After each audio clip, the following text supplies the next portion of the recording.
Today I will share a story that began at my own son's wedding ceremony. His bride looked me in the eye, pointed her finger, and shouted in front of everyone, "Don't sit here. You're embarrassing us." I walked out calmly, but a single call later would erase their fantasy forever, and everything they built that day would fall apart. Before we step into the heart of it, if you find these kinds of grandma life stories meaningful, remember to subscribe, and leave a comment about what justice means to you.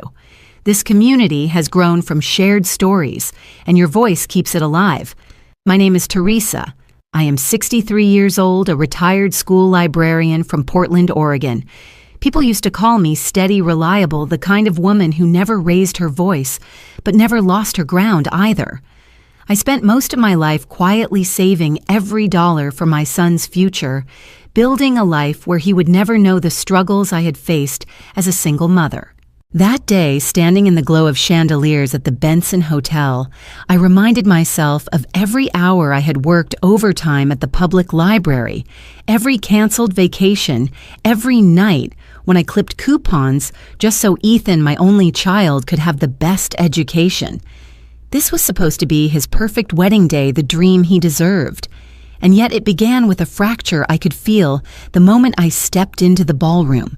The Benson Hotel was dazzling, almost unreal. Rows of white roses lined the marble aisle chandeliers, spilled crystal light across golden tablecloths, and a string quartet rehearsed softly in the corner. Guests in their best suits and gowns murmured politely, sipping champagne. I entered quietly, dressed in a navy blue dress that was simple, modest, but elegant. It was not expensive, but it carried dignity. It carried me. I chose a seat near the front, as any mother of the groom would, but almost immediately I felt the shift in the air. Eyes flickered toward me, whispers pressed against my back. A pair of women in sequined dresses tilted their heads, whispering behind their glasses. One man gave a low chuckle, then quickly hid it behind his napkin. I straightened my shoulders. I had faced whispers before. Being a single mother in my community had carried its own set of judgments, but this felt heavier. It was as though my presence itself had become an inconvenience. Then she appeared, Vanessa, my son's bride. She glided across the polished floor in her ivory gown, every bead catching the light. Her beauty was undeniable, and yet when her eyes locked on me, there was nothing soft in them. Cold fire blazed behind her lashes. She stopped so close that guests could not pretend to look away. She raised her manicured hand, her finger slicing the air until it landed directly on me. Her voice, sharp enough to cut glass, rang out. "Don't sit here. You're embarrassing us. People are staring." The music faltered. Conversations died mid-sentence. Even the waiters froze in their tracks. The humiliation pressed against me, a wave, threatening to pull me under. My son Ethan stood only a few feet away. His tie was slightly crooked, his hands clenched. I searched his face for courage for the boy I had raised, to stand tall in the face of cruelty. But he only lowered his eyes, staring at the polished floor, silent. In that silence, I felt something shift inside me. Not weakness, not defeat, but a quiet recognition. They wanted me gone. They thought pushing me aside would give them power. I rose slowly, smoothing the fabric of my dress with steady hands. When I spoke, my voice did not tremble. It carried calm, but also steel. "If that's how you feel, I'll leave." There was a gasp somewhere in the room. Someone muttered, "Did she just—" Another voice whispered, "Oh my God, the mother of the groom." I walked out of that glittering hall with my head held high, each step deliberate. My heart pounded, yes, but not from shame. It was something else. A deep certainty that humiliation, when met with silence and dignity, could turn into strength. As the heavy doors closed behind me, muffling the sound of music that tried to recover, I allowed myself one long breath. The chandeliers could glitter for someone else. For me, the night had only begun. They thought they had dismissed me. They thought they had erased me from my own son's story. But what they did not know was that my story was only beginning. And later that night, with one call, I would unravel every illusion they had so carefully built. The ballroom doors closed behind me, and I found myself standing on the marble steps of the Benson Hotel. The night air was sharp, and the neon glow from the hotel's sign bathed the street in a cold light. Inside, the music resumed, but out here, it was silence and space. I paused, inhaling deeply. Humiliation had tried to cling to me, but it slid away with each breath. What remained was clarity. If they wanted to strip me of dignity in front of everyone, they would also lose the foundation they had built their little fantasy upon. I reached into my small clutch bag, pulled out my phone, and scrolled to the contact that had been with me through years of planning my attorney, Margaret Chen, a woman who had seen every invoice, every transfer, every financial decision that made this wedding possible. When she answered, her voice was brisk, professional. "Teresa, what's wrong? You never call during an event. Shouldn't you be enjoying your son's big day?" I looked back at the glowing windows above where crystal chandeliers still glittered, where laughter tried to fill the space my presence had vacated. My voice was calm, stripped of hesitation. Cancel everything. The venue, the florist, the catering, every payment still pending, every check waiting to clear. Cancel them. My name, my money withdrawn. Done. There was a silence on the other end. Margaret was not a woman easily shaken, but I heard the disbelief tighten her breath. "Teresa, are you sure this is last minute? Everything is already underway. Guests are eating, the band is playing. This isn't just a contract decision, it's a disruption." I kept my eyes fixed on the city lights, their shimmer reflecting on wet pavement.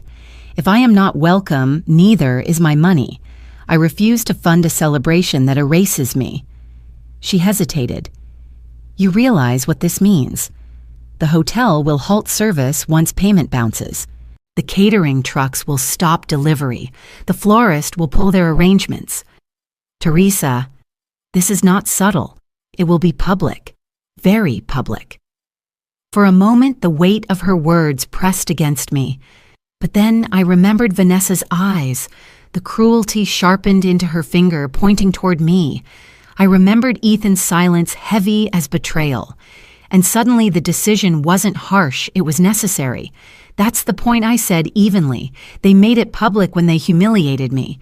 Let the fallout be public as well." I could almost hear Margaret leaning back in her office chair, calculating, reconsidering. Then her voice softened, unusual for her. "I have known you for 15 years. You're a woman who does not act out of spite. So I ask again, is this vengeance or justice?" The question caught me. Justice or vengeance? For a heartbeat, I let myself sit with it. My answer came steady. It is justice. I sacrificed decades for Ethan's future. I built this wedding brick by brick with savings I earned in silence. If my presence is shameful to them, then my contribution is a lie, and I will not finance a lie. Margaret exhaled slowly. "Understood. I'll begin the cancellations immediately. Once I push the calls, everything will unravel within the hour. There's no reversing it after that." "Then do it," I said. A pause. Then her final confirmation. "Consider it done." I ended the call, my thumb hovering for a second over the screen. My reflection looked back at me from the dark glass, a woman calm, collected, but resolute. For the first time that night, I felt like I had reclaimed the ground beneath me. The street was quiet except for the hum of distant traffic. I walked slowly toward the corner heels, tapping against the stone, each step measured. To a stranger passing by, I might have looked like any guest stepping out for a breath of air.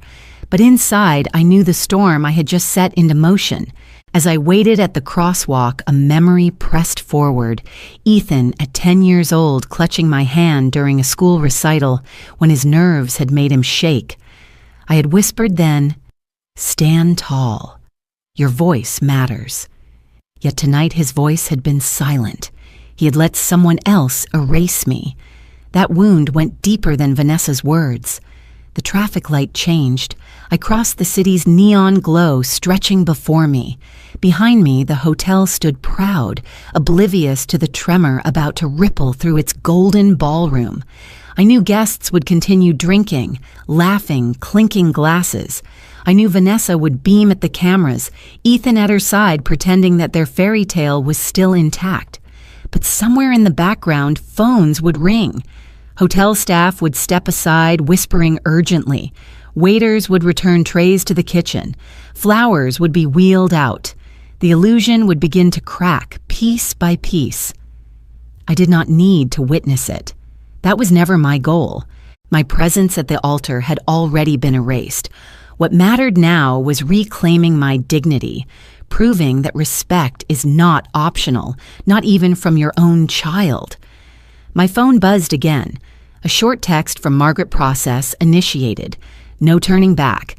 I slipped the phone back into my clutch. My pace slowed, a strange peace wrapping around me like a shawl. The world expected me to collapse, to break under the humiliation. Instead, I walked forward steady, carrying only myself and the knowledge that truth does not bow to spectacle. For the first time that night, I allowed a faint smile, not one of triumph, but of release.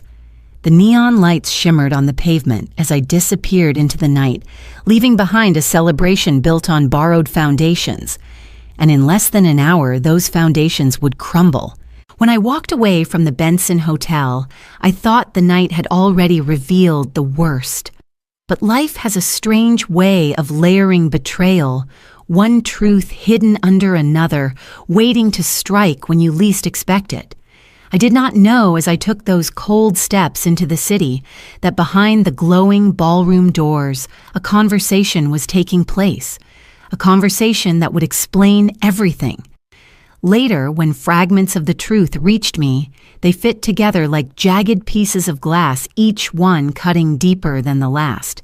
In the bridal preparation room, away from the laughter of guests, Mark Hayes, the father of the bride, leaned close to Vanessa. His voice was low, sharp, almost serpentine. "Good. Keep her out. Once Ethan is bound to us, his assets are in. Our debts disappear." Vanessa, still in her satin gown, her bouquet trembling slightly in her hands, gave a small nod. Yet her shoulders stiffened, betraying fear she could not mask. "Dad," she whispered, her voice cracking just enough to show she was not as confident as she pretended. "Are you sure this will work? Ethan isn't blind. He'll notice things. He's not weak." Mark gave a short laugh, but there was no humor in it. "People see what they want to see. Ethan's desperate for family. His mother smothers him, always reminding him where the money comes from. You've seen it yourself. He's aching to prove he's his own man. That's why he'll cling to you. And once the vows are said, his accounts are tied. He won't fight it, not with everyone watching." Vanessa bit her lip, her eyes dropping to the polished floor. Her reflection stared back, distorted in the glossy wood. What if she finds out his mother isn't stupid? I saw the way she looked at me when she walked in. It was like she already suspected something. Mark's hand shot out, gripping her wrist tightly. His voice hardened. "That's why we had to humiliate her, publicly, push her out. Once she's gone, she has no say. Ethan's loyalty will be sealed to you, not her. Do you understand we needed her out of the picture?" Vanessa flinched at his grip, then nodded quickly.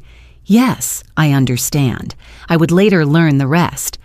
How deep his desperation ran. Mark Hayes was no successful businessman, no dignified father giving away his daughter with pride. He was drowning in debt, $200,000 spread across creditors who were already circling. The so-called grand wedding was nothing more than smoke and mirrors, a way to convince the world that the Hayes family still carried status, that they were untouchable. And me, Teresa the widow who worked through decades of double shifts, who tucked away savings in silence, I had been their perfect solution. My funds financed the illusion. My son's name was the prize they sought. As Vanessa stood in that room, her hand still aching from her father's grip, doubt twisted in her chest. She wanted the jewels, the prestige, the glamorous photographs under chandeliers, but she did not want the guilt. "Dad," she whispered again, softer this time. What if Ethan leaves me when he finds out? What if it all blows up? Mark leaned closer, his eyes narrow, his words venomous. It won't blow up because you will keep him distracted. Love is a fog, Vanessa. Men walk blindly through it. By the time the fog lifts, we will already be secure. Our creditors will be gone. The money will be ours. Do you want to go back to scraping pennies, hiding from collectors? Or do you want to live the life you've been promised? Her throat bobbed as she swallowed. She gave another nod, but her eyes shimmered with unease. That was the heart of the conspiracy. It wasn't just vanity or pride.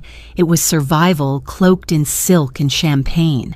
A father using his daughter as leverage. A daughter torn between fear and greed. And my son, my only son, caught in their snare. When I eventually pieced these truths together, my chest tightened with both sorrow and fury. Ethan, blind to it all, thought he was stepping into love. But what he stepped into was a trap built on my silence, my sacrifices. And then I understood why Vanessa's words to me had carried such venom. Don't sit here. You're embarrassing us. It had not been about embarrassment at all. It had been strategy. Erase me publicly, sever Ethan from his roots, and secure their hold without interference. The cruelty of it burned. Yet beneath the sting, a new clarity rose. My call to Margaret had not just been a strike of dignity. It had been a defense my soul must have sensed even before my mind caught up. By pulling my funds, I had pulled the rug out from under their carefully built facade. Still, the knowledge weighed heavy. Because while the contracts crumbled and the decorations were carted away, Ethan stood unaware, smiling at a woman who saw him as a key, not a companion. That image tormented me, my son standing before a minister, his vows sincere, his heart open, while behind the veil of her smile, Vanessa's thoughts spun only of ledgers and escape from debt. I clenched my hands whenever the thought came. For years I had told Ethan that love should be a sanctuary, not a transaction, that marriage was meant to be a union of trust, not a merger of accounts. And yet here he was, walking into the very betrayal I had tried to shield him from. But fate has its own timing. That night I did not yet know all the details. I only felt the tremors of deception, the shadows that lingered around Vanessa's perfect smile and Mark's polished shoes. Later, when the pieces came to me, I saw how close Ethan had come to losing everything, not just his wealth, but his sense of self. And in that moment, my resolve hardened. If exposing their scheme meant tearing apart their glittering illusion, so be it. Because no son of mine would be reduced to a ledger line in the Hayes family's desperate escape. It was close to midnight when the pounding on my front door began. Sharp, insistent each knock, rattling through the quiet of my home, like a drumbeat of anger. I rose from the armchair where I had been sitting, the silence broken only by the steady ticking of the clock. My chest tightened. I knew who it was before I even opened the door. Mom Ethan's voice cut through the night as soon as the door cracked open. His face was flushed. His tie loosened his eyes, wild with rage. "What have you done? You destroyed our wedding." His words struck me like a slap, but I stood still, my hand steady on the doorknob. "No, Ethan." I said, my voice quiet but firm. "I didn't destroy anything. I stopped funding my own humiliation." He pushed past me, storming into the living room. His shoes tracked dirt across the rug, his anger spilling into every corner of the house that had raised him. "Humiliation," he shouted, spinning toward me. "Do you hear yourself? Everyone saw it. The guests, Vanessa, her family. Do you have any idea what you've done?" "You embarrassed me in front of them all." I met his gaze, refusing to flinch. "They embarrassed me first, Ethan. Your bride stood before a room full of people and told me I wasn't welcome. She stripped me of my dignity, and you stood silent." His jaw clenched. He pointed a finger at me, trembling with fury. "I stayed silent because I thought you'd let it go for once. You've controlled everything my whole life, and tonight you just couldn't stop yourself. Dad was right to leave you. controlling, selfish. That's who you are." The words landed heavy like stones dropped into my chest. For a moment I could barely breathe. My son, the boy I had fed, clothed, and protected, was now throwing daggers sharpened by someone else's lies. I steadied myself. My voice didn't rise, but it cut through his anger like a blade through cloth. "If that's truly what you believe, Ethan, then let your bride's family pay for the wedding. Let them carry the cost of their grandeur. My money will not." He scoffed, his face twisting with disbelief. "So this is about money? Of course it is. That's all it's ever been with you, hasn't it? The bills, the savings, the sacrifices you love to remind me of. You think waving your checkbook makes you the victim?" I felt the sting of his words, but I held my ground. "This isn't about a checkbook. This is about respect. I built a life for you out of scraps and sleepless nights, and in return, I asked only for honesty and decency." Tonight, both were thrown in my face, his fists curled at his sides, his shoulders heaving. "You don't understand, Mom. I love Vanessa. I love her family. They've shown me more warmth than you have in years. They support me. They believe in me." The bitterness in his tone sliced through me, but beneath it, I heard something else. Desperation, perhaps even fear. He wanted to believe the Hayes family's love was genuine because admitting otherwise would unravel everything. I stepped closer, my voice softening though the steel remained. "Ethan, listen to yourself." Warmth, belief. "They insulted your mother in public with no shame, and you call that support love that requires you to betray your own blood? Isn't love at all. It's manipulation." He turned away, his hands gripping the back of the sofa, his knuckles white. "You always see the worst in people. That's your problem. You don't trust anyone. You never did with Dad, and you're doing it again now. Maybe you just don't want me to be happy unless it's on your terms." A deep ache spread through me, but I refused to let it swallow my voice. "Happiness built on deceit doesn't last, Ethan. One day when the facade cracks, you'll remember these words, and you'll realize I wasn't your enemy, I was your shield."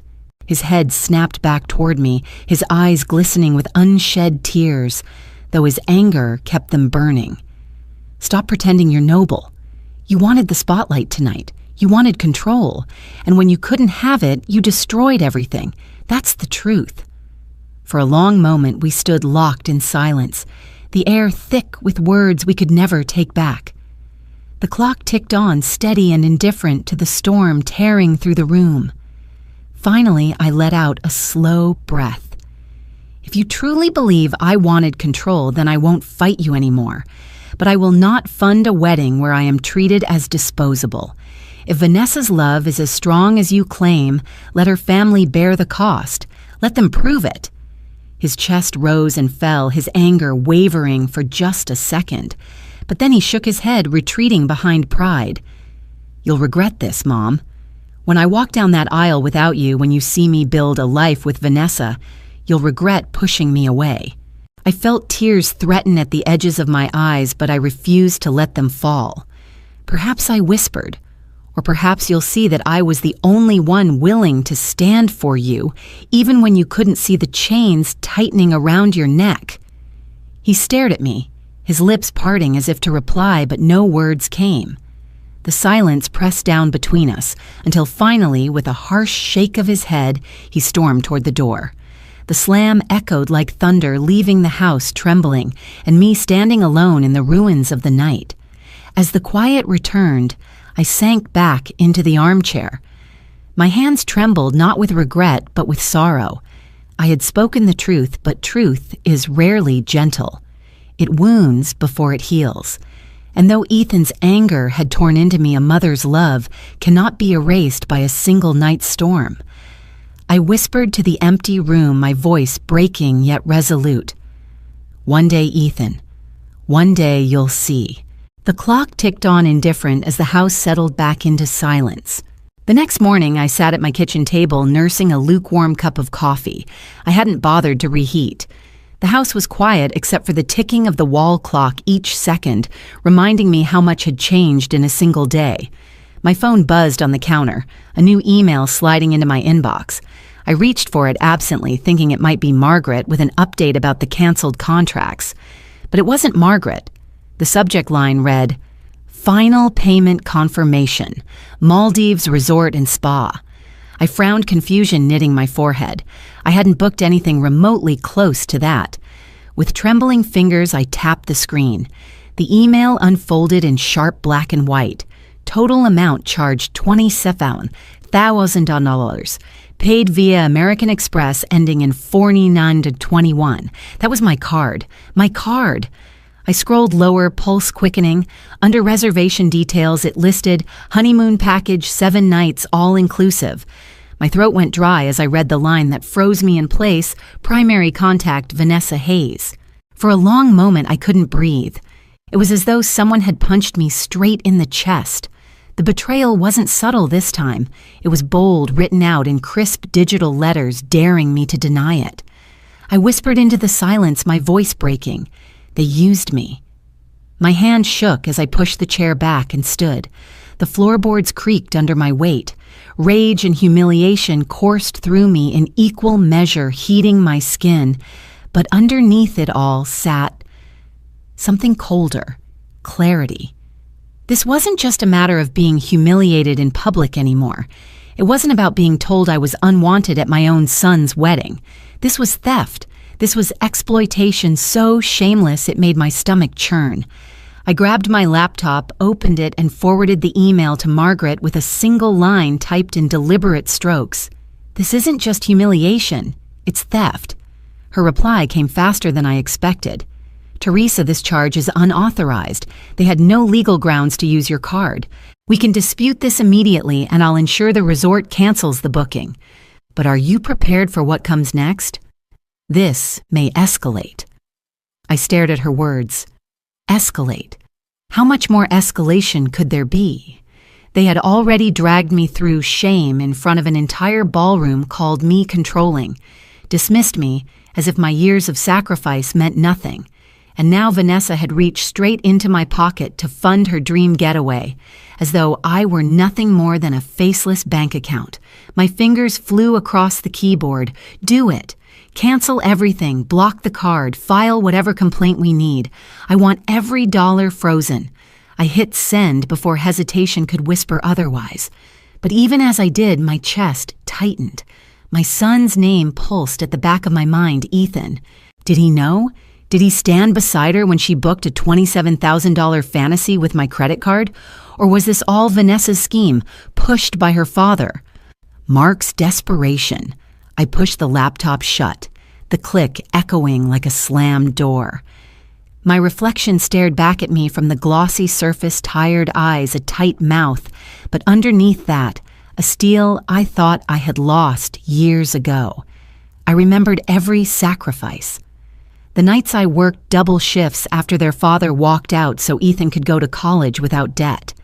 The savings I scraped together for years to give him stability. And now this. His silence at the wedding had already cut deep, but silence in the face of theft, that would be unforgivable. The phone rang, startling me. Margaret again. I answered quickly. "Teresa," she said, her voice brisk. "I just got off the call with the Maldives Resort. The booking was indeed made a month ago under Vanessa's name. They confirmed the payment source was your card. I filed a fraud claim with the bank. The funds will be held, but they'll likely push back. Vanessa may try to argue she had your consent. Consent." My laugh came out sharp, bitter. Did I give my consent when she told me to get out of my son's wedding? Did I give my consent when Ethan stood by and said nothing? Margaret's silence on the line carried a sympathy she didn't need to put into words. She cleared her throat. "Teresa, this isn't just a legal matter now. If you want, we can push this into civil court. But before that, you need to decide something. Do you want this battle to be private, or do you want people to see exactly who they are?" Her words lingered. I knew what she meant. Community shame. The phrase had hovered in my mind ever since last night when I walked past dozens of eyes that looked at me with pity as Vanessa shouted me out of the ballroom. They wanted to humiliate me in front of an audience. They wanted whispers to spread. Perhaps the only way to fight back was to show the world their truth, greed, deceit, entitlement. But I wasn't ready yet. My anger was raw, but I needed precision, not recklessness. Not yet, I told Margaret, my voice steadier now. Freeze the money first. That's step one. Then we decide how to cut deeper. Understood, she replied. When I hung up, the house was still quiet. The clock ticked on. Outside, sunlight spilled across the garden where I once watched Ethan play as a boy. I closed my eyes and saw him again, 10 years old, running through the sprinklers, laughing as if the world were nothing but joy. My throat tightened. How did we come from that boy to this man who let his bride strip me of dignity and dollars alike? I clenched my fists. No more tears. They had taken enough. I pulled out a notepad from the drawer and wrote 2 names at the top, Ethan, Vanessa. Beneath them, I drew a line and wrote $27,000.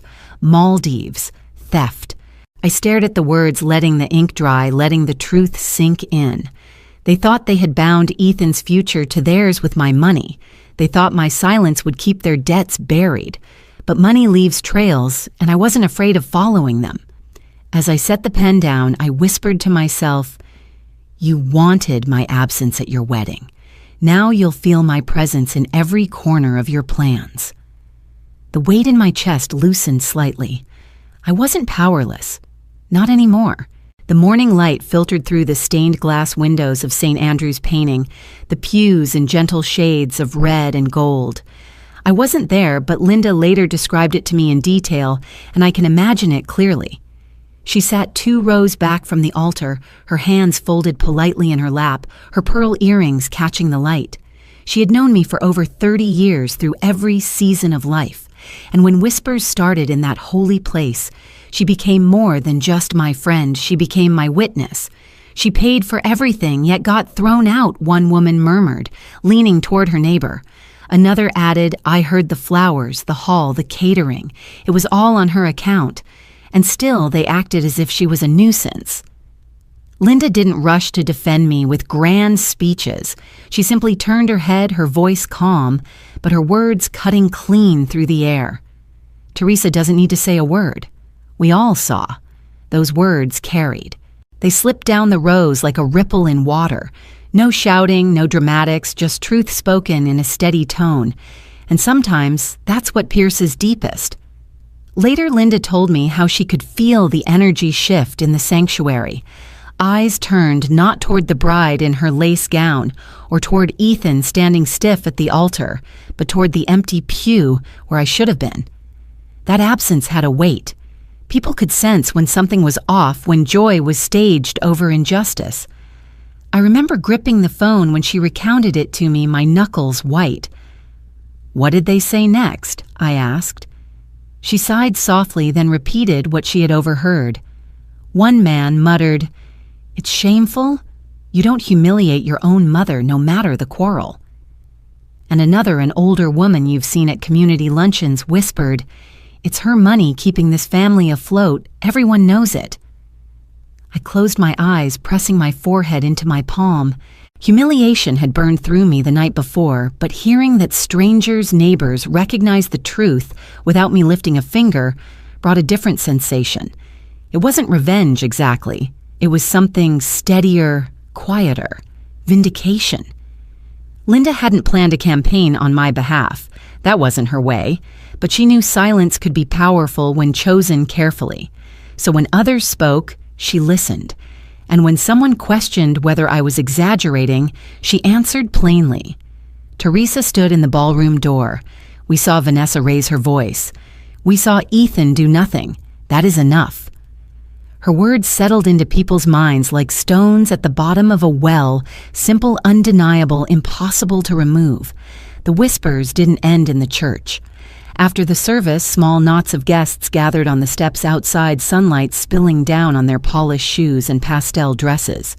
They didn't speak of the vows or the music. They spoke of me. Imagine your son allowing that, someone said, shaking his head. Money's gone to their heads, another muttered.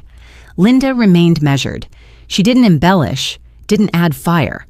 But when Vanessa's cousin laughed nervously and said, "I'm sure it's just family drama," Linda fixed her with a look and replied, "Family drama doesn't cancel checks and max credit cards. Look at the facts."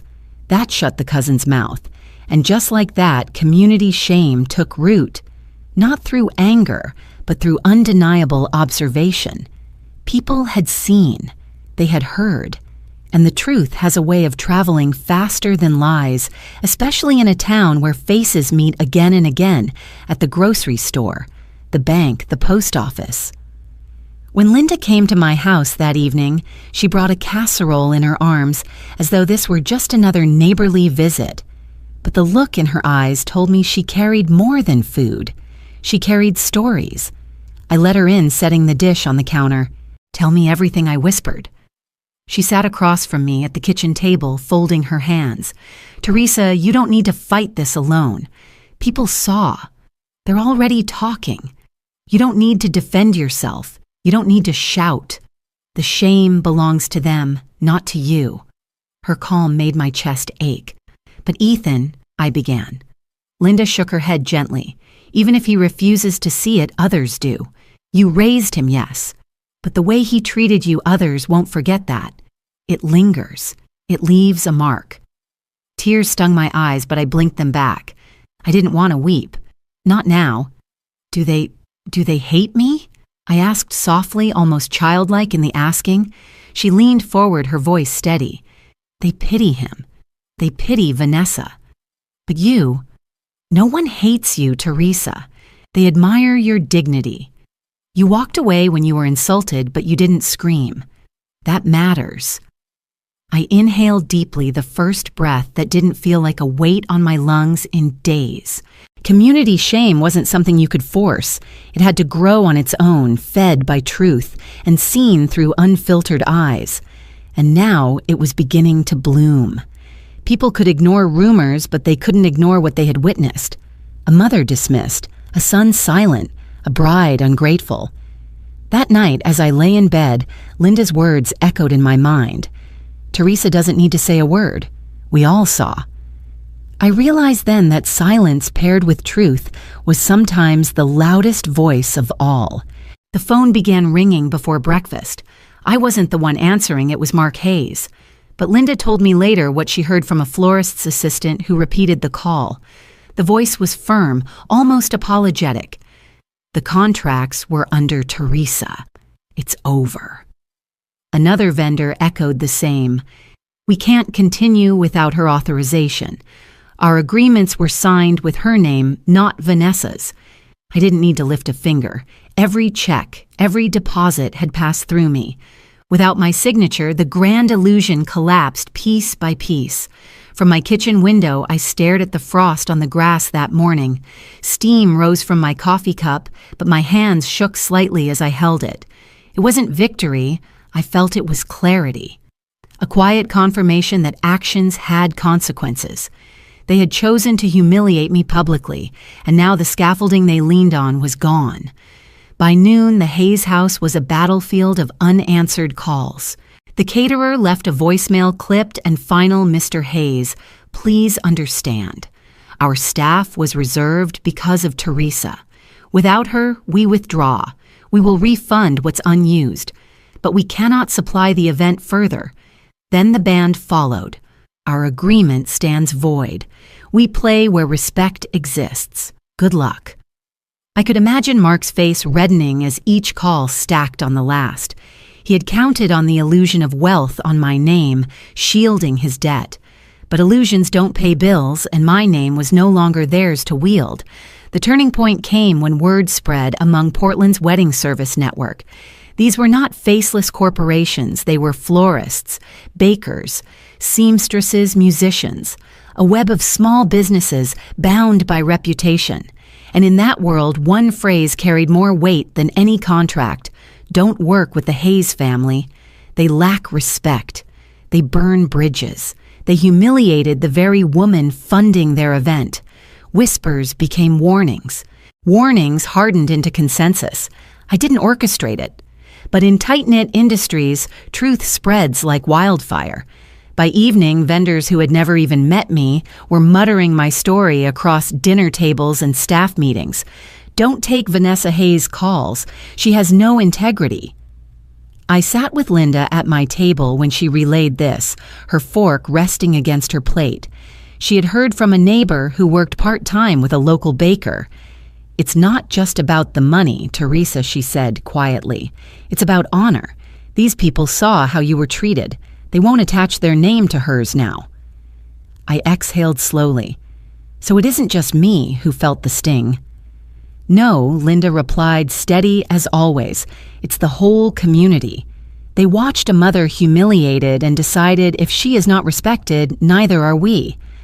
Inside me, a complicated ache stirred. I didn't want revenge. I hadn't asked for this boycott. Yet there it was, the natural outcome of arrogance colliding with truth. Later that week, I overheard a conversation outside the grocery store. Two women lingered by their cart's coats, wrapped tight against the cold. One whispered, "Did you hear the photographer canceled too?" Said his work wasn't meant to polish over cruelty. The other nodded grimly. "Good. Someone has to teach them manners." I turned my head, pretending to focus on the oranges in my bag, but my heart thudded. I had become the absent figure everyone rallied around. Not because I asked for it, but because humiliation once witnessed demands a response. Ethan called me that night, his voice ragged. "Mom, everything's falling apart." The decorator pulled out. "Vanessa's furious. Dad says it's sabotage. Tell me you didn't start this." I pressed the receiver close, closing my eyes.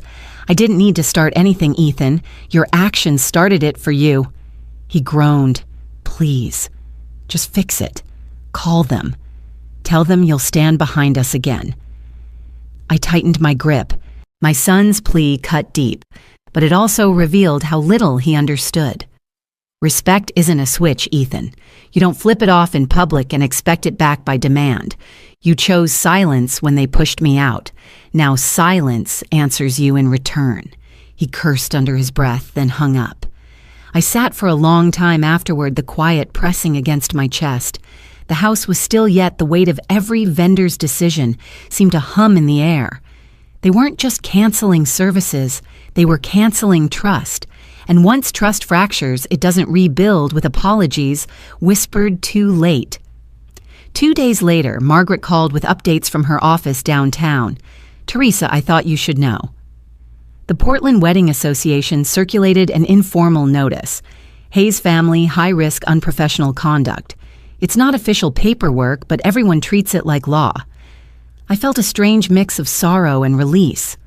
"So it's done?" "Yes," she answered gently. "Their reputation is unraveling. And it won't stop at weddings. Once people doubt integrity in one corner, they begin to doubt it everywhere." I rested the phone on my lap, staring at the worn grain of my dining table. The thought pressed in on me I hadn't needed revenge. I had needed dignity. And when I claimed it by walking away, the world did the rest. That night, Linda poured us both a glass of wine. We sat on my porch, wrapped in blankets against the chill. She lifted her glass slightly. "To silence," she said with a small smile. I clinked mine against hers, voice low but firm. "To truth." And in the distance, the Hayes household burned with phone calls, unanswered contracts, dissolved, and a community's judgment sealing their fate. I hadn't stepped foot inside St. Matthew's since the incident at the wedding. The old stone church had been a place of solace for me. Once baptisms, Christmas services, quiet evenings of prayer when grief weighed heavy after my husband left. But now it became the stage for another revelation, one that I didn't even witness firsthand. Word reached me through Linda. She was at the parish that morning helping arrange hymnals when she overheard what transpired. Later, as we sat at my kitchen table, she recounted it with a gravity that pressed against my chest. Vanessa and Mark had arrived unannounced. Their faces carried the strain of desperation. With vendors abandoning them and their reputation collapsing across Portland, they had scrambled for a solution. They thought perhaps a stripped-down ceremony at the church could salvage dignity. Pastor Richard Mark had begun, his voice strained but polite. "We'd like to hold a small ceremony here, just family. No decorations, no extravagance, just vows before God." Vanessa, standing rigid beside him, added quickly, "It would mean so much. After everything, we just want to be married properly." Pastor Richard, a man whose silver hair and calm presence commanded respect, looked at them with steady eyes. According to Linda, silence lingered before he spoke. Then his voice carried through the wooden pews like a tolling bell. "A wedding without respect cannot be blessed." The words sliced through the air, final and immovable. Vanessa's face flushed crimson. Mark shifted his jaw, tightening. "Pastor, with all due respect, this is between two people who love each other. Surely the church does not involve itself in family disagreements." Richard shook his head gently.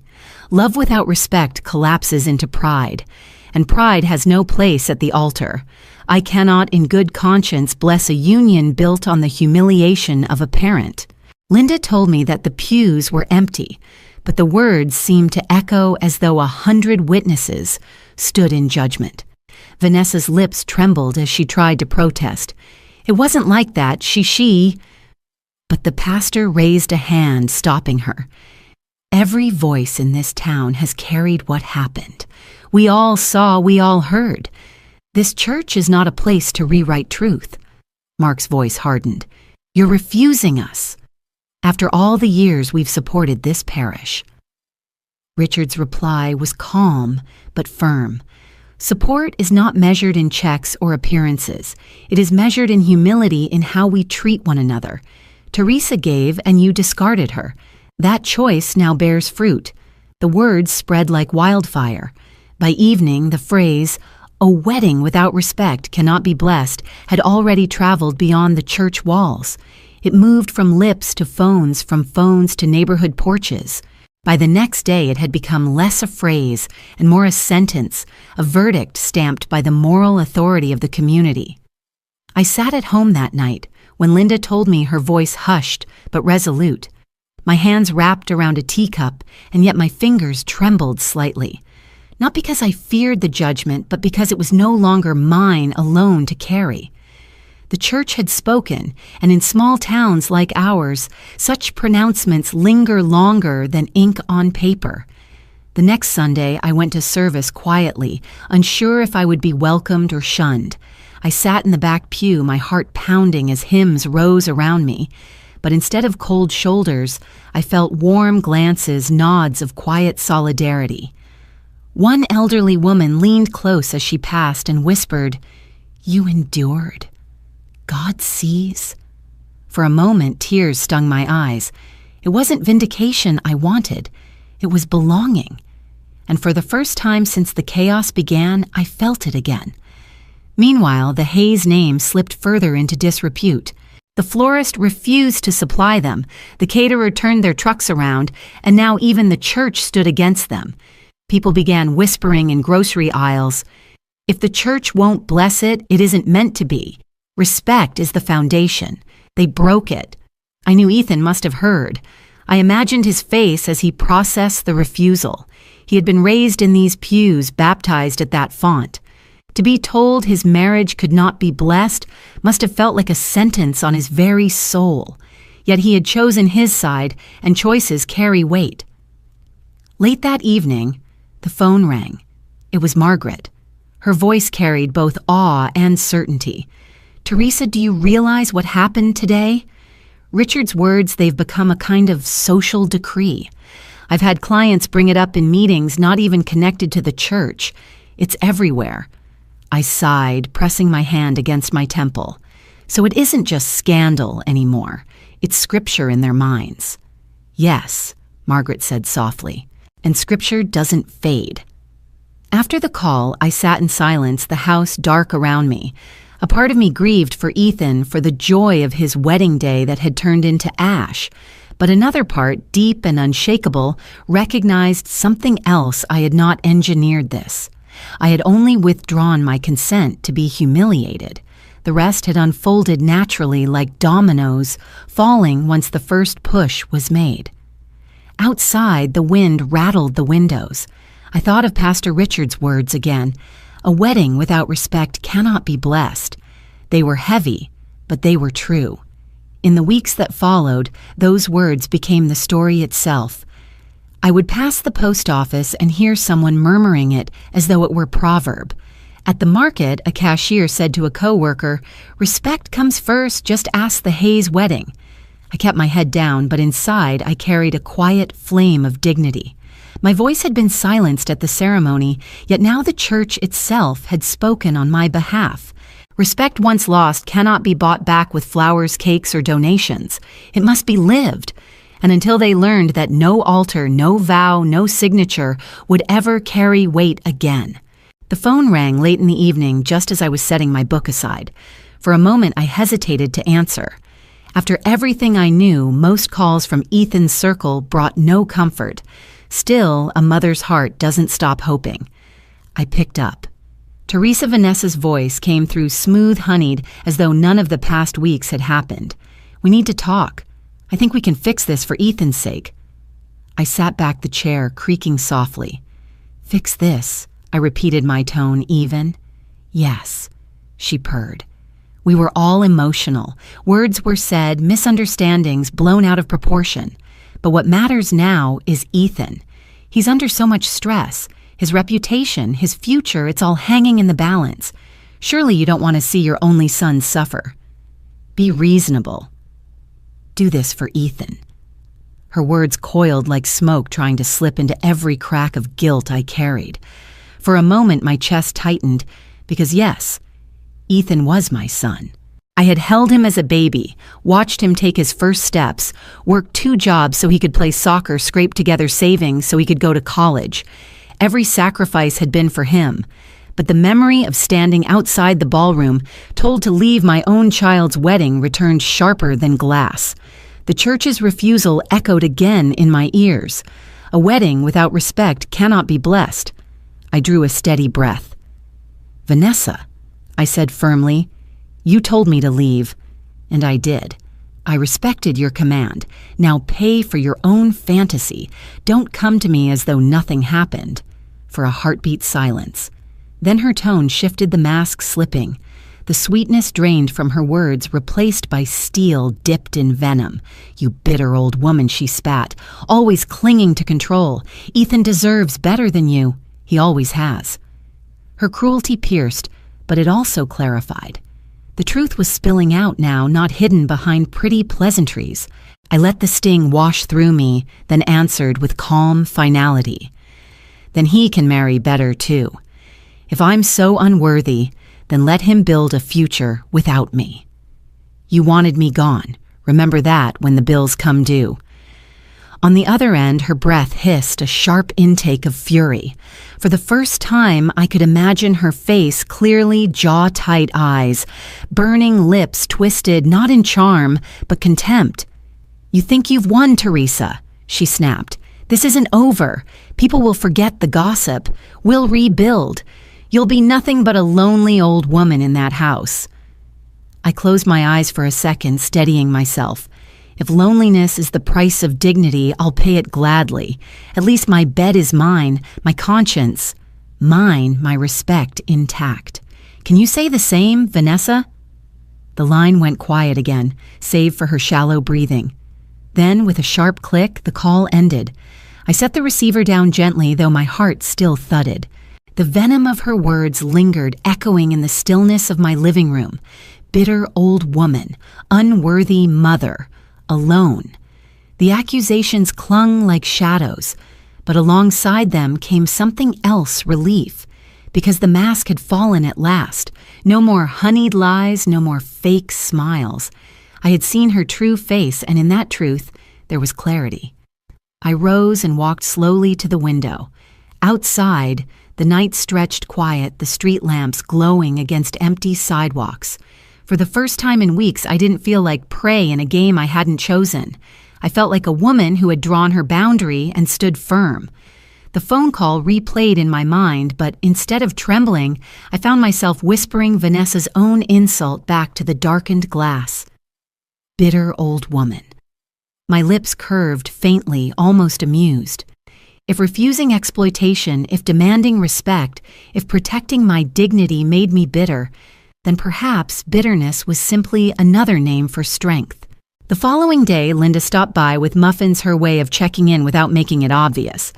I told her briefly about the call, and she shook her head, her eyes flashing. Vanessa's unraveling, Linda said. That's why she lashed out. People lash hardest when they're cornered. Her words still sting, I admitted softly. They're meant to, Linda replied. But don't forget, Teresa, everybody's already seen what kind of woman she is. You don't have to prove anything. I nodded, grateful.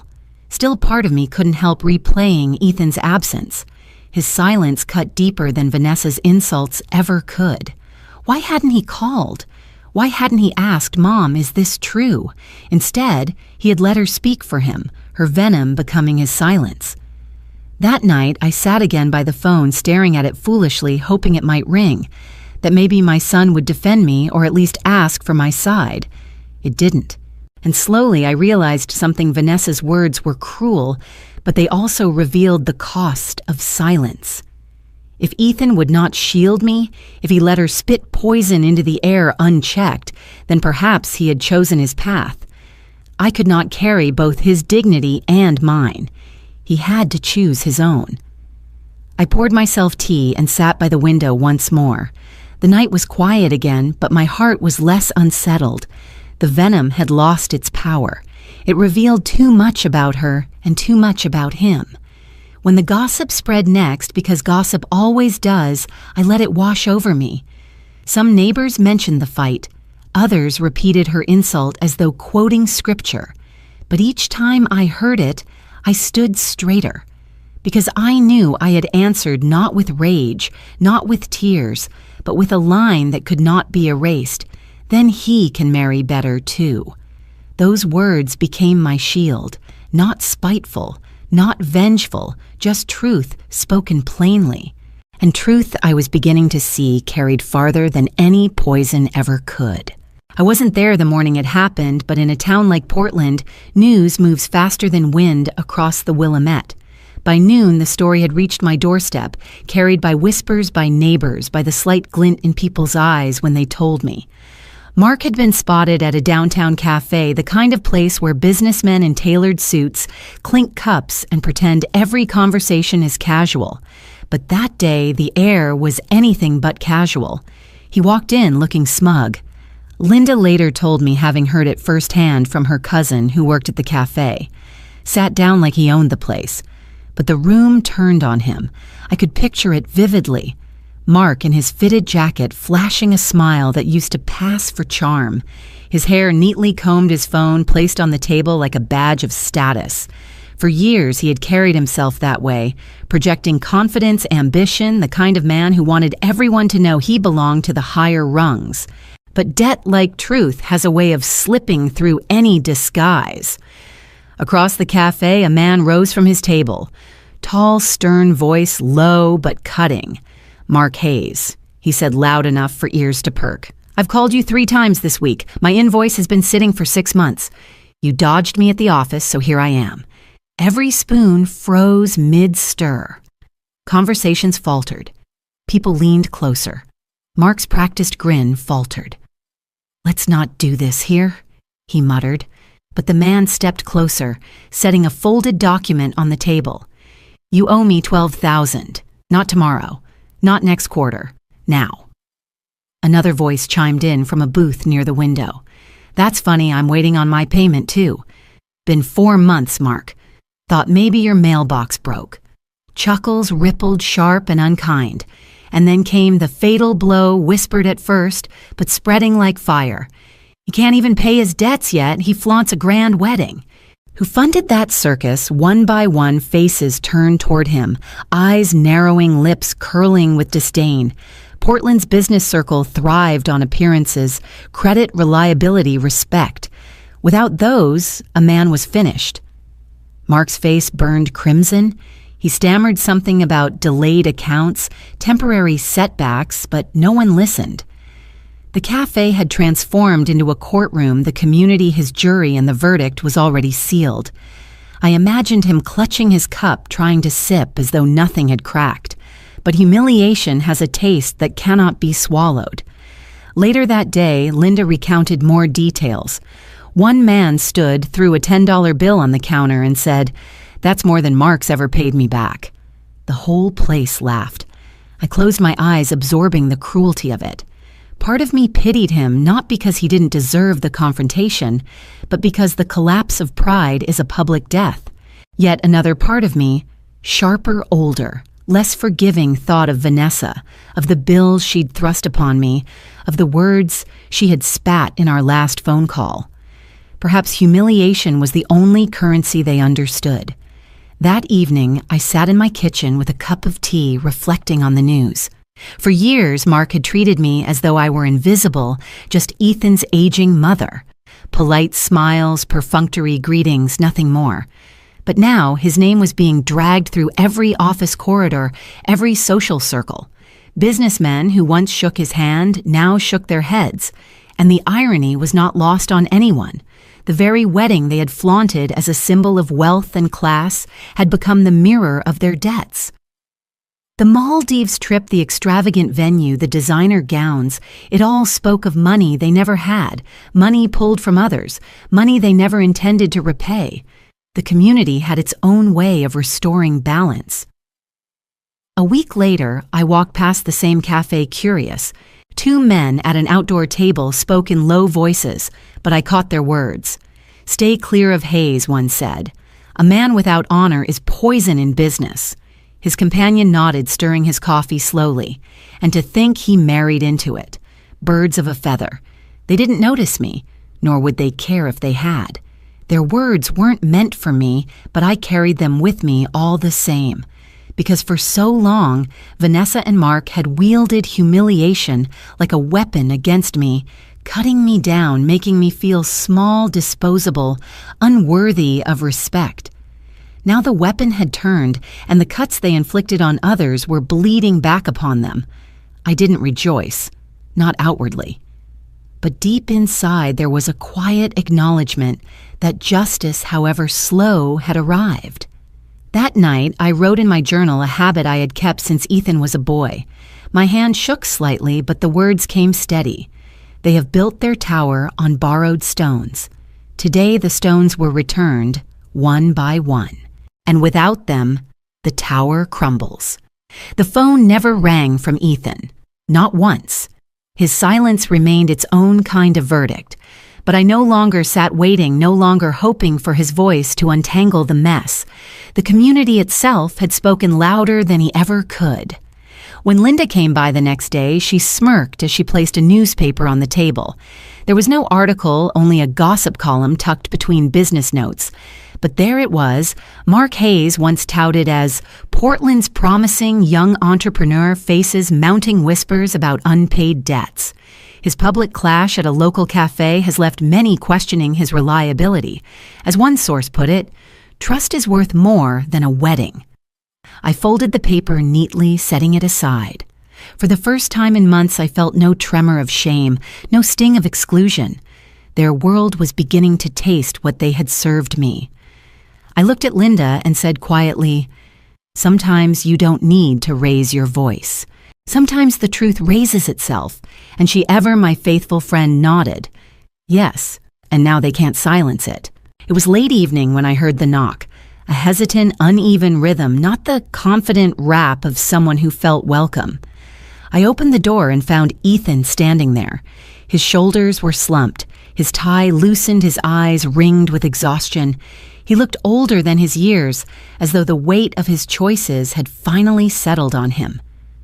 "Mom," he said softly, "can I come in?" I stepped aside without a word, and he walked into the living room where the lamp cast a warm glow over the familiar furniture. He hadn't set foot in my home since the argument at Vanessa's when they dismissed me as though I were nothing. Now he stood awkwardly by the couch, his hands twisting together. I gestured for him to sit. He did, but his posture remained tense like a man on trial. For a long moment, silence hung between us. Then his voice cracked. "People whisper at work, Mom. They look at me like I'm weak, like I'm a coward. They say I hid behind Vanessa, that I let her tear into you while I stood by." He buried his face in his hands. "You've ruined me." His words were sharp, meant to wound, but I felt no sting, only a deep ache.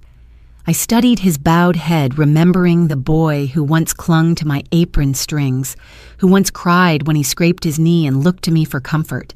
Now here was a man undone not by me, but by his silence. I leaned forward, my voice steady. "No, Ethan, I didn't ruin you. You ruined yourself when you stayed silent." He lifted his head, his eyes wet and bewildered, as though the thought had never occurred to him.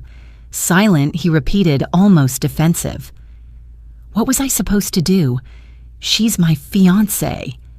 She said things in anger. I didn't want to escalate it." I shook my head slowly. "You didn't want to upset her, so you let her upset me. You let her throw me out of the wedding I paid for. You let her humiliate me in front of neighbors, in front of family, and you said nothing." His jaw clenched. "It wasn't that simple." "Yes, Ethan," I said, my voice firm. "It was. A man either stands for his mother or he doesn't. A son either draws a line when injustice rises or he chooses comfort over courage. And you chose silence. That is what people see. Not me. You." He flinched as though each word struck him. "They call me spineless," he whispered. At the office, no one says it directly, but I hear it. I feel it.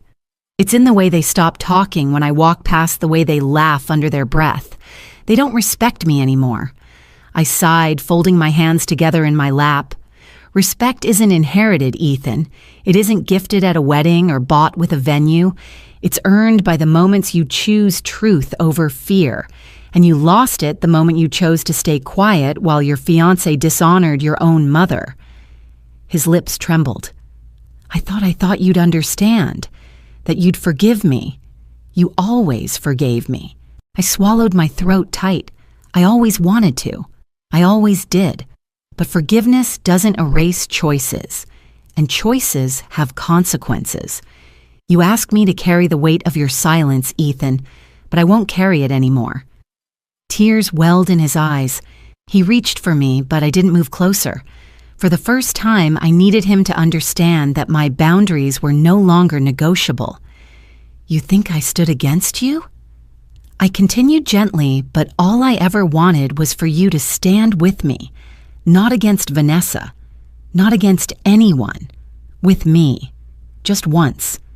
Instead, you stood silent. And silence, Ethan, my voice caught, but I forced it. Steady silence in the face of injustice is agreement with it. He sat frozen, his breath, ragged, his chest rising and falling. The truth pressed heavy in the room, and for once he had no defense. Finally, he whispered, "So this is it. You're turning your back on me." I shook my head. "No, Ethan. I'm not turning my back. I'm standing upright. There's a difference. I still love you, but love doesn't mean shielding you from the truth. It means letting you face it." His shoulders sagged. He looked smaller, diminished, as though the proud young man who once dreamed of achievements had shriveled under the weight of reality. After a long silence, he said hoarsely, "I don't know how to fix it." I rose from my chair, walked to the window, and looked out at the night sky. The street lamps glowed dimly, the world outside, indifferent to our turmoil. I spoke without turning back. "You fix it by choosing courage, Ethan. By speaking when silence is easier. By protecting what is right even when it costs you comfort. Until then, nothing changes." When I turned, he was staring at me, his face pale, his hands trembling. "And if it's too late?" he asked. I met his gaze with sorrow and strength. "It's only too late if you keep waiting for someone else to save you." The clock ticked loudly in the stillness. He pressed his palms to his knees, then rose slowly. "I'm sorry, Mom," he whispered, But the apology lacked conviction. It was a plea, not a transformation. And I knew that until he embraced the truth, the words meant little. At the door, he hesitated, looking back one last time. His eyes begged for reassurance, for the old comfort I used to give so freely. But I remained silent, steady, unmoved, because this time silence was not cowardice. It was the verdict he needed to hear. He opened the door, stepped out, and left me standing in the quiet house. I sank into my chair, heart heavy, but resolute. The boy I had raised was gone. The man before me had choices yet to make. My part was finished. The rest was his burden. The Willamette River shimmered under the soft afternoon sun, its surface rippling with a calm rhythm that felt almost medicinal. I sat across from Linda at a quiet cafe tucked near the riverbank, the kind of place where conversations felt safer, more private. She had insisted we meet, saying only that she wanted to talk face to face. When she arrived, she carried the familiar air of gentle authority. Linda had always been composed, never one for drama, yet her eyes carried a warmth that reminded me of days when life felt simpler. She set her coffee down, leaned forward slightly, and looked at me with that mixture of kindness and seriousness I had come to trust. "Everyone knows now," she said softly. "You didn't need to fight, Teresa. Your silence spoke for you." I felt a quiet weight lift from my chest. The weeks of humiliation, whispers, and rejection had left bruises deeper than I admitted, yet hearing Linda's words felt like balm. I curled my hands around the warm cup, drawing comfort from its steady heat. I wondered if anyone saw I confessed. There were moments I thought I had vanished in plain sight, like my dignity was gone because I didn't shout, didn't push back. Linda shook her head gently. "No, people notice more than they admit. They saw Vanessa's cruelty, they saw Ethan's silence, and they saw you holding your ground without lowering yourself." She paused, her gaze steady. "That stays with people longer than loud revenge ever could." A smile touched the corners of my mouth, faint but real. "Dignity speaks louder than revenge," I said quietly. Linda's lips curved into a knowing smile. Exactly. The hum of the cafe surrounded us, the clinking of cups, the murmur of distant conversations, the hiss of the espresso machine. Yet it all faded as I studied her face, searching for reassurance. "Linda," I said after a pause, "do they truly understand? Or are they only savoring the scandal?" She tilted her head thoughtfully. "Both. Communities are messy. They whisper, they speculate, but at the end of it, they remember who kept their honor. You didn't scream or curse. You didn't drag anyone through the mud. You simply stepped back, and that made the truth louder than if you had fought tooth and nail." I nodded slowly, letting her words sink in. For so long, I had wondered whether silence had been weakness, yet here was proof that silence, when anchored in dignity, had spoken for me. Still, a part of me ached. It hurts, Linda. To see Ethan's name attached to mockery, to hear that people call him spineless. He is still my son. Linda reached across the table, her hand resting lightly over mine. "And you never stopped being his mother. But love doesn't mean shielding him from consequence. It means allowing him to face it. The community's verdict isn't cruel, it's honest. And maybe it's the honesty he needed all along." I swallowed hard, blinking back the sting in my eyes. "You make it sound so simple." "It isn't," she admitted. "It costs something to take the quiet road. It costs pride, it costs comfort. But in the end, Teresa, what do you have left? Your dignity. And that's more than Vanessa or Mark can claim." Her words wrapped around me like a gentle shield. For weeks I had endured isolation, carrying the suspicion that silence equaled surrender. Yet in that moment I saw it differently. Silence could be a testimony, a mirror reflecting the truth others refused to confront. I sipped my coffee, the bitterness grounding me. "Do you think people will forget?" I asked softly. "Forget? No," Linda said firmly. "Portland is a city, but it has the memory of a village. They will remember how Vanessa sneered, how Mark flaunted, how Ethan kept his mouth shut. And they will remember how you carried yourself when all eyes were on you. That kind of memory lasts. Her assurance pierced through the fog of doubt that had followed me for so long. For the first time, I allowed myself to breathe fully, deeply, without the weight of defense. You always had a way of seeing through the noise, I told her. Linda smiled. Maybe. Or maybe it's just easier to see from the outside. When you're in the storm, it feels endless. But from here, I can tell you the storm is already breaking. I glanced out the window at the river. Sunlight scattered across the surface, small diamonds dancing with each ripple. I let myself imagine that the water carried away the bitterness, sweeping it into currents that no longer belonged to me. You know, Linda added after a pause, there were people at church who defended you even after Pastor Richard refused the blessing. They whispered to me that he was harsh, that maybe he should have shown more grace. A flicker of surprise stirred in me. Truly, truly, she said with certainty. Not everyone spoke it aloud, but they felt it. They saw how wrong it was to deny a mother her place, and they won't forget that either. I felt tears rising, but they weren't born of sorrow.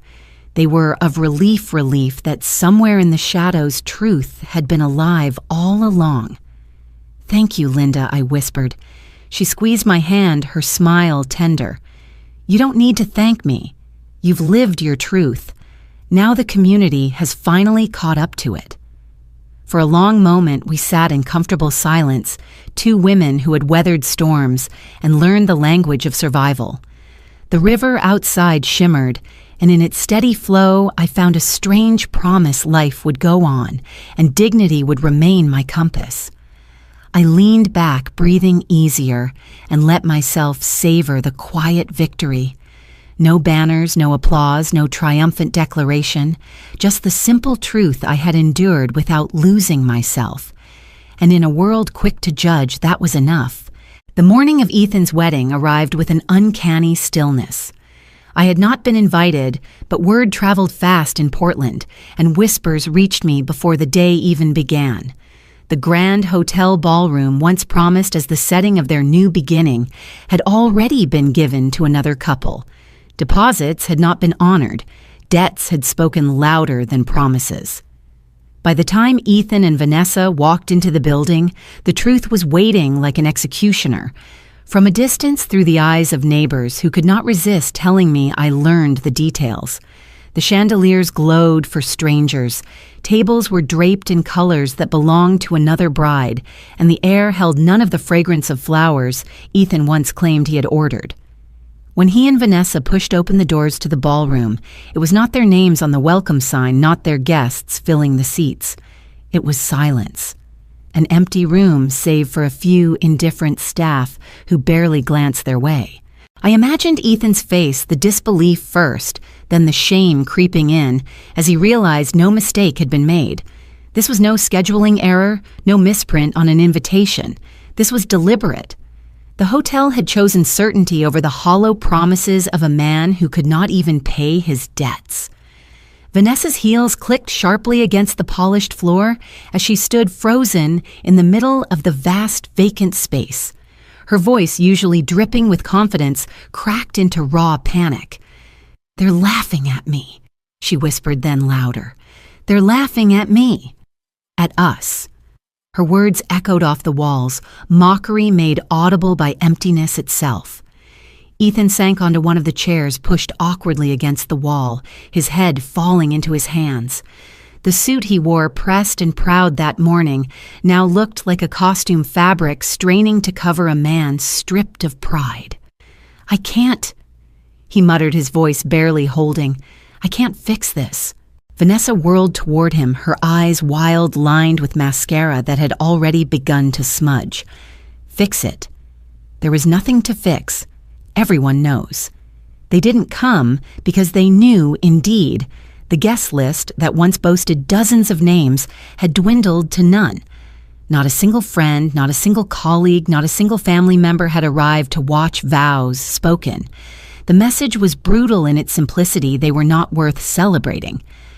I pictured Ethan staring at his phone, refreshing messages that would never arrive. Vanessa pacing, clutching her bouquet, as if its wilting petals could still save her from humiliation. And in that sterile ballroom, the truth at last stripped away their illusions. Vanessa's sobs filled the silence. She pressed her fists against her face as though she could block out the reality closing in. "They hate me," she whispered again and again. "They all hate me." Ethan did not answer. Perhaps he knew that it wasn't hatred, but contempt, a colder, quieter judgment. A community that had watched his choices, his silences, his betrayals, and decided he no longer deserved their witness. I was told he sat for nearly an hour in that empty space, unable to rise, unable to leave, while Vanessa stormed and wept and clung to her fantasies, unraveling strand by strand. Staff eventually asked them to go politely but firmly. The ballroom was not theirs. It never had been. For me, hearing these details carried a strange ache, not of triumph, but of inevitability. I had warned Ethan with my silence, shown him what it meant to stand with dignity. He chose the opposite. He chose vanity, deception, and cowardice. And now the day meant to crown. His defiance had turned into his undoing. Later, someone confided that guests had indeed received invitations, but had quietly agreed not to attend. A collective refusal, a silent boycott. The community had passed its verdict without shouting, without confrontation, just absence. And in that absence, Ethan and Vanessa found the full weight of their choices. I imagined him replaying every moment when he could have spoken for me, but did not, when he could have resisted Vanessa's schemes, but chose convenience instead. Each silence now echoing louder than any defense. Vanessa, on the other hand, could not hide her rage. "This is your fault," she hissed at Ethan as they finally left the hotel. "You let them do this to us. You let your mother poison everything." But her words rang hollow. It was not I who had poisoned their day. It was truth, patient and unrelenting, that had seeped through the cracks. By evening, photographs spread, not of their wedding, but of the other couple who now danced under the chandeliers surrounded by laughter and music. Neighbors who had peeked into the hotel lobby carried stories back like souvenirs, how the bride and groom everyone once knew were nowhere to be seen, how an empty ballroom had been their witness instead. "They're laughing at me," Vanessa had said. And in a way, she was right. But the laughter was not cruel. It was the kind that rises when arrogance collapses under its own weight. Ethan, I was told, returned home, silent, his phone buzzing with unanswered calls from creditors. Vanessa locked herself in her room, vowing never to show her face in public again. And me, I sat quietly by my window that night, watching the lights of Portland flicker across the river. For the first time in a long time, I felt no need to defend, no need to explain. The world had spoken without me. Their wedding had turned to ash not by my hand, but by the natural course of truth, finding its way into daylight. And in that quiet realization, I knew dignity had been enough. The cabin at Cannon Beach was small, wooden, and worn smooth by years of salty winds. I'd rented it long ago for weekends I thought I would share with family, but life had other plans. Now it belonged only to me, a sanctuary where no voices could reach unless I let them. The waves outside kept their rhythm steady and indifferent, while the fireplace inside hummed with a low, constant warmth. I poured myself a glass of red wine and settled into the chair by the window. The glass caught the reflection of the sea, turning the dark liquid into something alive, like the sunset itself had melted into it. I held it gently, savoring not the taste, but the stillness it represented. My phone vibrated on the table beside me. I knew who it was before I looked. Linda had been my silent ally, my granddaughter, whose wisdom ran deeper than her years. I picked it up, and her message lit the screen. "They've lost everything." I stared at the words for a moment. Simple, sharp, final. Ethan and Vanessa stripped of pride, community, and illusions. Their debts had closed and their reputations collapsed. Their wedding had dissolved into nothing but humiliation. The mighty show they had tried to stage ended with empty chairs and echoes of laughter that wasn't theirs. For years I had wondered if dignity was enough to fight cruelty.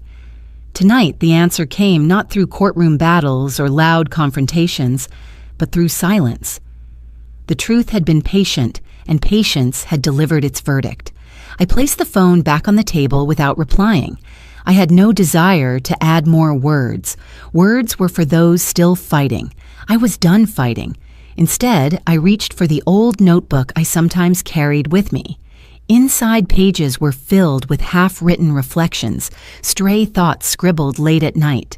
Tonight, though, I didn't write. I simply flipped to a blank page and rested the pen across it, letting the emptiness say what I could not. After a while, I unlocked my phone again, not to answer Linda, but to open the camera. I aimed it at the ocean where the waves shone under the rising moon.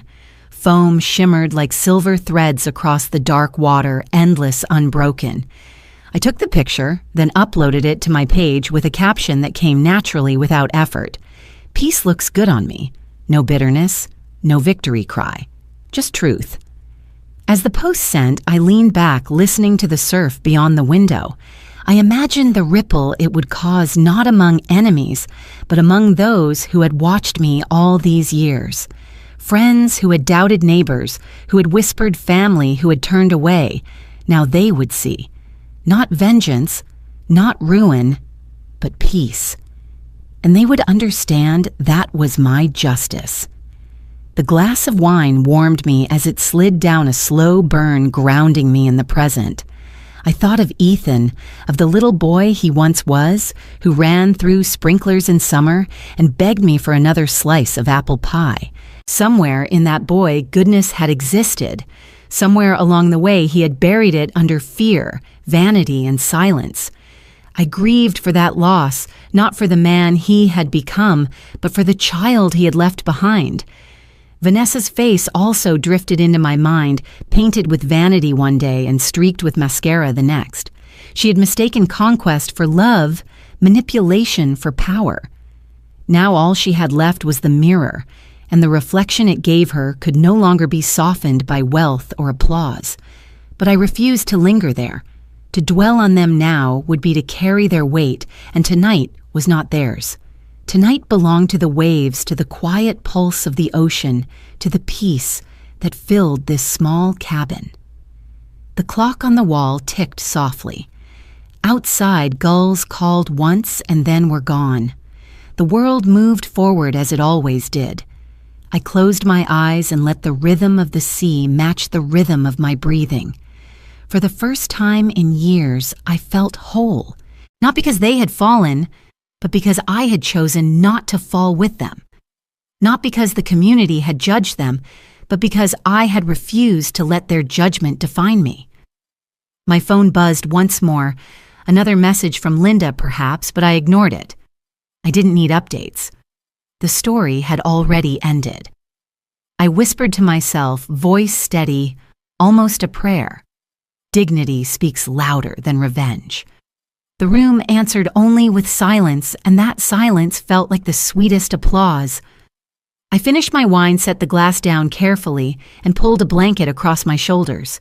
The cabin creaked with the wind, the waves sang against the shore, and the night settled around me like an old friend. Quiet revenge, silent justice. A week passed quietly. I spent my mornings walking the shoreline, listening to the sea tell its endless story. Each wave seemed to erase another trace of the past, leaving behind only smooth sand and silence. My cabin smelled of driftwood and salt, and my heart finally matched the calm outside. That Sunday, I walked into the small chapel by the bay. The building was modest, white paint peeling, but it had a strength to it, much like the faith it carried. Pastor Richard had been there for decades, guiding people through storms, both literal and unseen. He saw me as I slipped into a pew near the back, my scarf tied neatly, my hands folded together. After the service, when the congregation drifted out in pairs and groups, Pastor Richard approached me. His steps were slow but steady, his presence as grounding as the oak trees outside the chapel windows. He sat beside me without asking, as if he knew I would not turn him away. He looked at me, eyes, gentle voice carrying the weight of truth without sharpness. "Teresa," he said softly, "dignity has a way of speaking louder than revenge." The words hung in the air like incense. For a long moment, I only breathed them in, letting them settle where they needed to. He was right. I had not needed fire or fury or noise. The silence had done the speaking for me, and the world had listened. I nodded, my voice a whisper, yet firm enough not to be mistaken for hesitation. And love without respect is not love at all. He closed his eyes for a moment, then opened them with a quiet smile. "Then you've learned what many spend a lifetime chasing." We parted there. He walked back to his office. I walked out into the sunlight. The afternoon had turned golden, the kind of light that makes even broken shells shimmer like jewels. I carried no bitterness in my chest, no hunger for more victories. What I carried was lighter, a peace so rare I almost didn't recognize it at first. As I made my way down to the beach, children ran past me chasing each other with kites and laughter. Their voices rose and fell like the tide. Parents called after them, hands waving in the glow of the sinking sun. For a fleeting second, I thought of Ethan as a child again, running, laughing, free of fear. If I closed my eyes, I could almost hear his young voice before silence became his prison. My heart ached, but softly like an old wound that no longer bled. I walked further until the sand cooled beneath my feet and the waves touched my shoes.